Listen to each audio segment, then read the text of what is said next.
ಒಂದು ಕ್ವಿಕ್ಕಾಗಿ ಈ ಸುಜಾತ ಅಲಿಯಾ ಸುಜಾತ ಭಟ್ಗೆ SITಯಿಂದ ಹಿಂಬರಹ ಕೊಟ್ಟಿದ್ದಾರೆ. ಕ್ವಿಕ್ಕಾಗಿ ಓದ್ಬಿಡ್ತೀನಿ ಅದನ್ನು.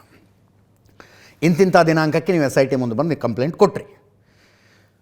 ಕೂಲಂಕುಷವಾಗಿ ನಿಮ್ಮನ್ನು ವಿಚಾರಣೆ ಮಾಡಿದ್ದು ದೂರು ಅರ್ಜಿಯ ವಿಚಾರಣೆಯ ಸಮಯದಲ್ಲಿ ನೀವು ಅಂದರೆ ಸುಜಾತ ಭಟ್ ಅವರೇ, ನೀವು ನನಗೆ ಅನನ್ಯ ಭಟ್ ಎಂಬ ಮಗಳು ಇರುವುದಾಗಲಿ, ಆಕೆ MBBS ಓದಿದ್ದಾಗಲಿ, ಧರ್ಮಸ್ಥಳದಲ್ಲಿ ಕಾಣೆಯಾಗಿರುವುದಾಗಲಿ, ನಾನು ಕೋಲ್ಕತ್ತಾದಲ್ಲಿ CBI ಕಚೇರಿಯಲ್ಲಿ ಸ್ಟೆನೋಗ್ರಾಫರ್ ಆಗಿರುವುದಾಗಲಿ ಸಂಪೂರ್ಣ ಸುಳ್ಳು ಆಗಿರುತ್ತದೆ ಎಂದು ಹೇಳಿದ್ದೀರಿ.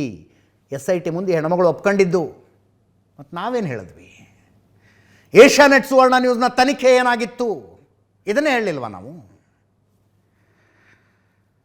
ಉಡುಪಿಯ ಪರಿಕಾ ಗ್ರಾಮದ ನನ್ನ ಪಿತ್ರಾರ್ಜಿತ ಆಸ್ತಿಯ ವಿಷಯದಲ್ಲಿ ನಾನು ಸತ್ತು ಹೋಗಿರುತ್ತೇನೆ ಎಂದು ನನ್ನ ಸಂಬಂಧಿಕರು ಸುಳ್ಳು ಹೇಳಿ ಆ ಜಾಗವನ್ನು ನನ್ನ ಗಮನಕ್ಕೆ ಬಾರದೆ ಧರ್ಮಸ್ಥಳದವರಿಗೆ ನೀಡಿದ್ದರಿಂದ ಧರ್ಮಸ್ಥಳದವರ ವಿರುದ್ಧ ಕೇಸು ಮಾಡಿ ನ್ಯಾಯ ಪಡೆಯಬೇಕೆಂದು ನನಗೆ ಬೆಂಗಳೂರಿನಲ್ಲಿ ಪರಿಚಯಸ್ಥರಿದ್ದ ಶಿವಶಂಕರ್ ಜೊತೆ ಪ್ರಸ್ತಾಪ ಮಾಡಿರುತ್ತೇನೆ.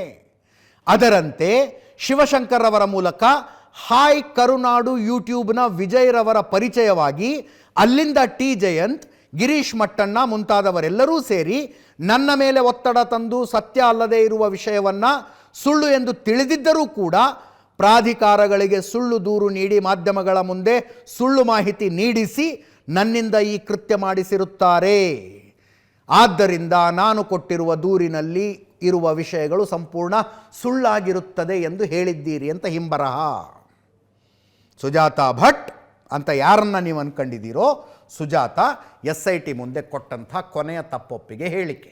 ಆ ಕಾರಣಕ್ಕೆ ನಿಮ್ಮ ಮೇಲೆ ನೀವು ಕೊಟ್ಟಂಥ ದೂರನ್ನು ವಿಲೇವಾರಿ ಮಾಡುತ್ತಿದ್ದೇವೆ ಅಂತ ಹಿಂಬರಹವನ್ನು ಕೊಟ್ಟಿದ್ದಾರೆ. ಸಾಕಾ? ಇನ್ನೂ ಬೇಕಾ?